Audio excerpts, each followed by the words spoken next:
The race to become the mayor of Lethbridge is well underway, and today we're chatting with Blaine Hyggen, who's a Lethbridge City Councillor who's hoping to become the new mayor of Lethbridge on October the 18th.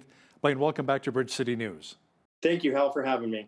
Now, first of all, why don't you share a little bit with our viewers who Blaine Hyggen really is and why you decided to run for mayor here in the Windy City? Well, you know what? It's always been an interest of mine to serve the community, serve many different agencies that I've worked with over the years. And so service has, again, been top notch for me in my life. And so I just thought it's something that I would like to continue to give back to the community. Now, one of your top priorities is to ensure that Lethbridge is a safe community for families. What do you see as being the biggest crime issues that really need to be reined in?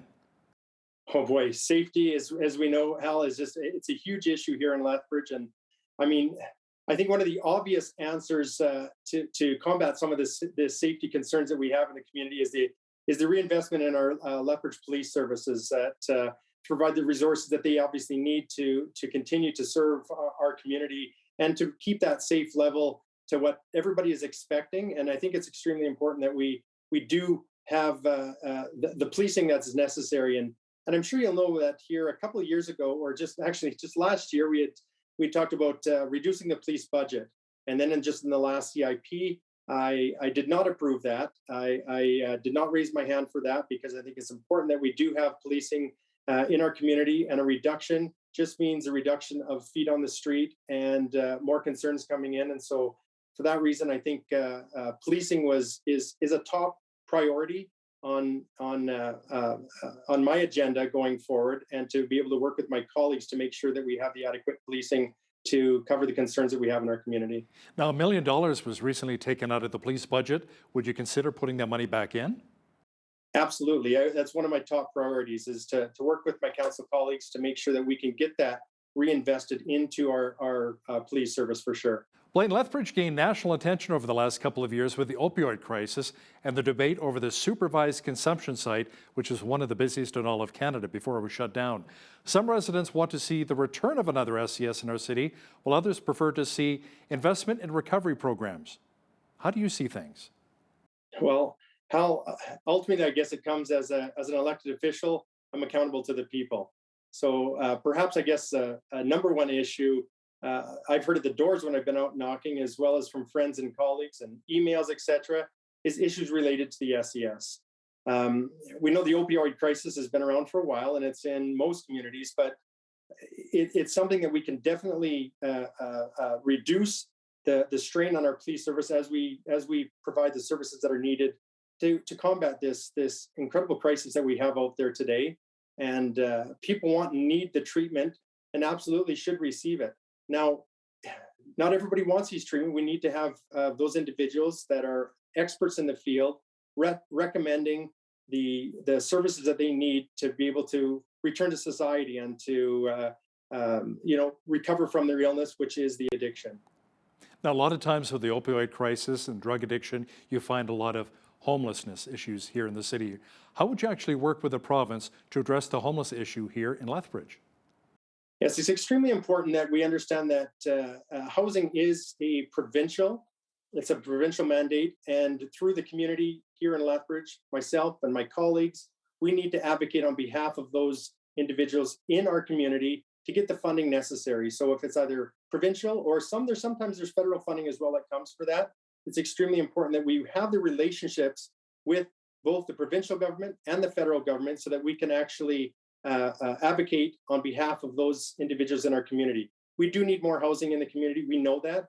I sit on Lethbridge Housing Association Authority, and I've been there now for 8 years and over 5 years as the chair. And I see the importance of housing, but the shortage that we currently have. So we need to work with our provincial partners and the federal partners to make sure that we get the housing that's necessary in our community. Now, Blaine, speaking of a shortage, let's talk about the shortage of doctors here in our city. So many have either left Lethbridge altogether or they're even leaving the province. How are we going to work with the province to retain and attract more doctors to the city of Lethbridge? That's a huge issue here in Lethbridge, Hal, and so much so that it became one of my major campaign pillars, to be honest with you. I've started to create a special advisory committee that's comprised of several doctors and leading medical professionals and stakeholders in the community that are going to help me to develop a comprehensive plan for attracting and retaining doctors and other medical professionals here to the community.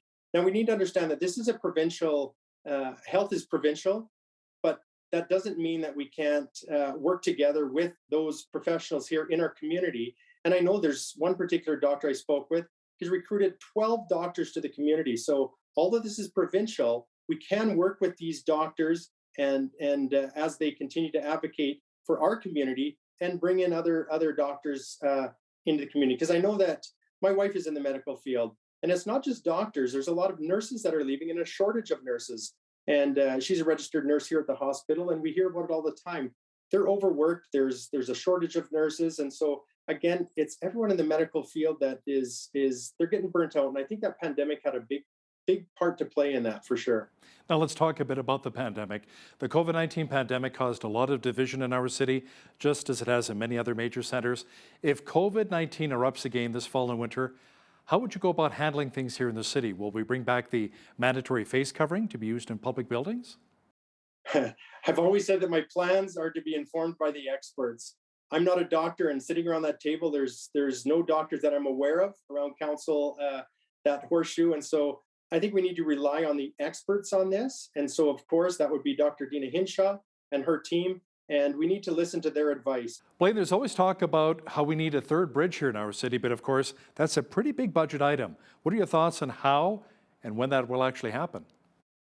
It's been a topic of conversation throughout many different elections, Hal. We know that. And it's something that is needed. We've heard that once the community gets to, that 30, 40,000 people on the west side, that it's going to be needed. And we're there now. Now, the concern, obviously, my concern has been in the past is this is a huge tax increase for the community. And it's something that I don't think that we could, well, I know that I would not support a huge tax increase that has been brought forward. But there's ways to think outside the box with that. If we work with our provincial and federal partners, I look out to Quebec, and I was doing some research on how many different bridges that they're receiving. Where's our fair deal on this, right? And so both from a federal and provincial government level, we need to get that funding for our community. And there's also other opportunities. I've worked over the past couple of years with some other options, which is thinking outside the box. And I'm going to have more to share on that, and a way that it won't be a tax burden for our community, but we'll be able to get this third bridge and something that is drastically needed. Now, as Lethbridge continues to grow, we have over 100,000 people here in our city, our transit service becomes even more important. The city of Lethbridge is changing over to its CITYLINK network. Apparently, the goal is to decrease ride time while offering adequate services for users in low ridership areas. Can you really explain to our viewers how that works? Well, we're trying to get that the transportation. Anybody that wants to take transit, we want to get them to the point that they want to get to as quick or as relatively quick as a vehicle. Now, we know that's not going to happen. Transit is picking up different passengers along the route. So just to make it somewhat quicker for people to be able to take that mode of transit as opposed to their vehicle. Now, unfortunately, we know that Lethbridge has got quite the urban sprawl, and it's something that it is a car community. And I know we drive around, and I hear it all the time that the buses are empty. And, we don't know if we see them at the beginning of the route or at the end of the route, but we know that the buses are not full at all times, and rarely are they.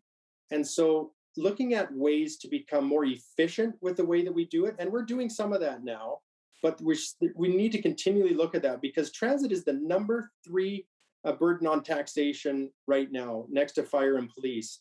And so we want to make sure we're always looking for efficiencies there. If it's smaller buses, if it's if the routes are better and quicker, so that people do want to take transit, those are some of the things we need to look at. And it's something that I sat on Canadian Urban Transit Association here for almost 8 years, and hearing some of the different efficiencies that people realize in other communities. I'd like to bring those here and share them with our administration. And I have over the time, and we have made some changes, but I think there's a lot more to be made. And the cost is just far too high, in my opinion, for transit in our community. Now, most cities want to have a thriving downtown core, but the challenge with that is, how do we do this with the safety and crime concerns and ample parking at the same time? What's your plan to make the downtown core more attractive for businesses and consumers? We talk continually about downtown, Hal, and something that I do want to mention that it's downtown we want to thrive, but we also want other areas in our community to thrive. So I kind of put it as business in general throughout our community, because we do want to drive it downtown. But we have put in so much money into our downtown core, and it's not that I'm saying let's put good money after bad. There's been some great investment, but we need to attack the concerns that are limiting some of this. And I would say that is the crime and some of the vagrancy that happens in our downtown area. So if we don't address the root of this, we have been talking about revitalizing our downtown for as long as I can remember. And if we don't get to the root of the concern, which I believe, and a lot of others that have spoken to me believe, it's the crime and the vagrancy that is downtown. So if it's social concerns, et cetera, this is something we need to address prior. And I know I'm sorry for going a little bit off on this, but there's some frustration from a couple of business owners I talked to yesterday that aren't in the downtown. And they said, well, you're always talking about downtown area. What about other areas of the community? We have the same issues and concerns, and you keep dumping funding into downtown. So I did want to veer a little bit, I'm sorry on Hal, but it's addressing the main concern, and that's safety for those that want to shop downtown or shop anywhere else in our community. We need to make sure that they feel safe, and I think that's going to make a big change for sure. So again, the root of the concern needs to be addressed first. Now, you've been a businessman for many years, Blaine. Any thoughts on what needs to happen to our city to really help stimulate the economy, to create a better business and employment environment? My gosh, I can tell you this, it's been a real concern. And yes, I've been a business owner here for close to 30 years. And there was multiple times over the past year, I know myself and many others have sat down with our accountants and our penny pinchers and saying, do I need to continue doing this? Because I don't know if I'm going to be able to make it. There's been some different programs out there to help, but not enough to cover what losses have been there. So since Alberta is launched the Reopen for Summer, we've seen a prime example. I'll talk my own business is more in the first week of July than the whole month of June I saw for sales. So whether it's just something people go, okay, we're open, let's get back to business. I don't know what it is, Hal, but it's uncommon over previous years for July, a quiet month for myself, a quieter month than June, to have that happen. So I think with the opening of the economy provincially has made a big change. And I think that there needs to be programs out there to help businesses. That unfortunately mainly comes from the federal government and through the provincial government as well, some of those different incentives and programs. Blaine, there's been a little bit of controversy regarding funding to your campaign and maybe some money coming in from out of town. Did you want to address that? Absolutely, Hal. I need to start off by saying any donations that I've received have been local. They've been in Lethbridge or family members or close friends that are close to Lethbridge.